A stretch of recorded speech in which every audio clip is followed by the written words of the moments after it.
when we was coming up on my block, I could get fucked up by anybody on the block.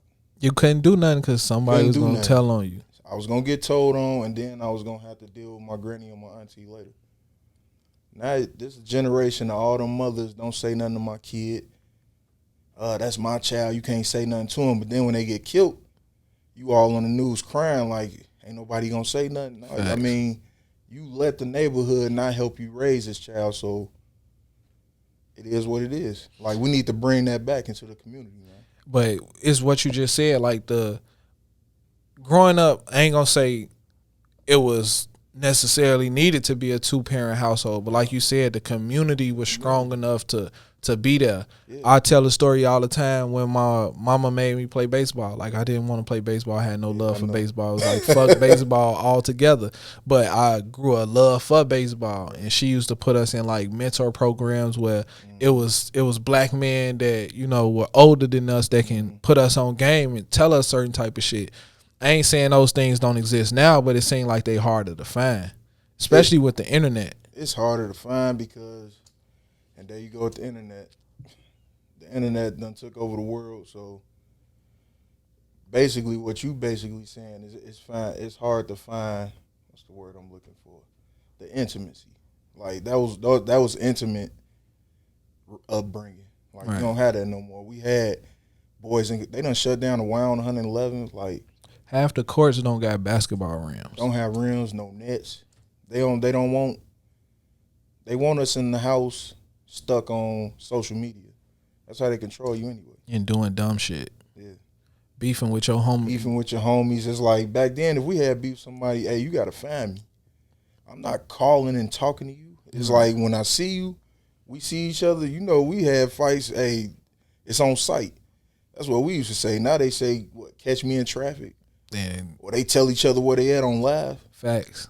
That's goofy. Like you think your life is a game, man. I seen 2 rappers literally FaceTime each other. They both recorded. They FaceTime beefing. They ops. They call each other. Man. One end up dead a couple days later. Crazy, man. And it's I don't know where the shit came from, because like we had internet, but it wasn't like this. You know what I'm saying? The most we cared about was a ringtone. Yeah. You feel me? We was asking Jeeves some shit like we trying to cheat on homework. We cheat CC and shit like that. But now these kids literally, like, I didn't know anybody that could just go make a song. You know what I'm saying? You wasn't just going to record a record. Right. Now you got them where they can go record a song, shoot a video off their phone, off your iPhone, and now your diss record has 300,000 views, and you disrespecting a whole nother gang, a whole nother set. Dead people. A whole nother phantom game. Like, it's fake game banging going on right now. It's and all crazy. Synthetic, man. These shorties don't respect they don't even respect their mama.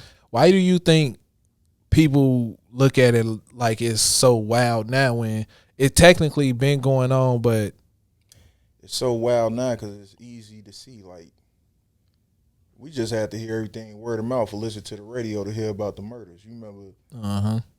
Now it's actually read a newspaper. Yeah, you could read. You could catch it on live. Somebody video, just like what happened with Duck, man. It's a shame. Like, young man trying to make something of himself and he get killed on the richest block in the city. Like, and you know what's crazy about that? People was like, "Oh my God, this happened here." You know what I'm saying? Yeah. The response, they doing press conferences and everything on this block, and it's like, it ain't even about him dying there. It's about somebody having a gun there. Like, that blew people's mind. Even in the black community, it was like, damn, that shit happened in the Gold Coast? Get the fuck out of here. Like, never did that happen on the Gold Coast. And that's what's crazy, because if you look at what's going on now, you got them shutting down downtown so people can't come down there and loot and do all types of shit. You got them actively taking steps to protect something that they see of value. But nobody taking steps in our community except the shout out to the activists that's on the corners and that's trying to stop this shit, but they need funding. Everybody need funding. Yeah. Well, I mean, the response I'm seeing to this looting by the CPD and the city, it's basically showing black lives don't matter to them. Man. Facts. And then what's crazy, you got black lives that's in charge, and y'all more worried about looting. It's not enough looting we could do to take back what this country took from us. Over 400 years of slavery. Come on, man. We can't loot. We could loot every day for a decade and still won't. That shit'll still be pennies. Still be pennies.